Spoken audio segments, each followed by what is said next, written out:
ತ್ರಿಕೋನೀಯ ಸಂಖ್ಯೆ ಮೇಲೆ ಯಾವ ರೀತಿ ಪ್ರಾಬ್ಲಮ್ ಕೇಳ್ತಾನಂದ್ರ ರೀ 50ನೇ ತ್ರಿಕೋನೀಯ ಸಂಖ್ಯೆ ಅಥವಾ 60ನೇ ತ್ರಿಕೋನೀಯ ಸಂಖ್ಯೆ 75ನೇ 100 ಯಾವ ರೀತಿ ಯಾವ್ದ್ರೂ ಕೇಳಬಹುದು.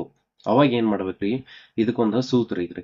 ಏನ್ರಿ, n bracket n plus 1 bracket complete divided by 2 ಅಂತ. ಇದ್ರೊಳಗೆ n ಅಂದ್ರೆ ಏನ್ರಿ, ಇದ n 50 ಅನ್ನೋದು n ರೀ. ಹಂಗಾರ ಏನ್ ಮಾಡ್ಕೊಂಡ್ರಿ, n ಈಸ್ ಈಕ್ವಲ್ ಟು 50 ಅಂತ ತಗೊಂಡ್ರಿ.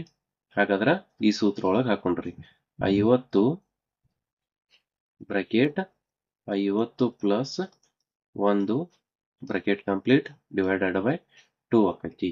ಹಾಗಾದ್ರೆ ಇದನ್ನ ಹೆಂಗ್ ಮಾಡ್ಬೋದ್ರಿ, ನಾವು 2 ಒಂದ್ಲೆ 2 ಎರಡ್ಲೆ 4 ರೀ, 2 ಐದ್ಲೆ 10 ರೀ. ಇನ್ನೇನ್ ಮಾಡ್ಬೋದ್ರಿ, ಇದನ್ನ 25 ಹೆಂಗ್ ಬರ್ತೈತಿ ಅಂದ್ರೆ ರೀ 50 ಪ್ಲಸ್ 1 ರೀ 51 ಆಕೈತಿ. ಅವಾಗ 2 ಗುಣಾಕಾರ ಮಾಡ್ಬೇಕು. ಇದನ್ನ ಹೆಂಗ್ ಬರಿಬಹುದು ಅಂದ್ರೆ ರೀ 25 ಇಂಟು 51 ಮಾಡಿದಾಗ ಏನ್ ಬರ್ತೈತ್ರಿ,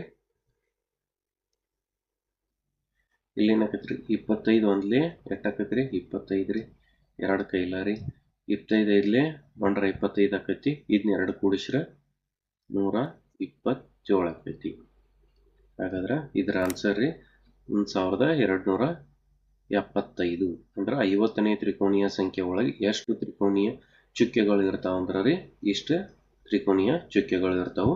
ಹಾಗಾದ್ರೆ ವಿದ್ಯಾರ್ಥಿಗಳೇ, ಮುಂದಿನ 75ನೇ ತ್ರಿಕೋನೀಯ ಸಂಖ್ಯೆ ಯಾವುದು ಅಂತ ಕಮೆಂಟ್ ಮಾಡ್ರಿ.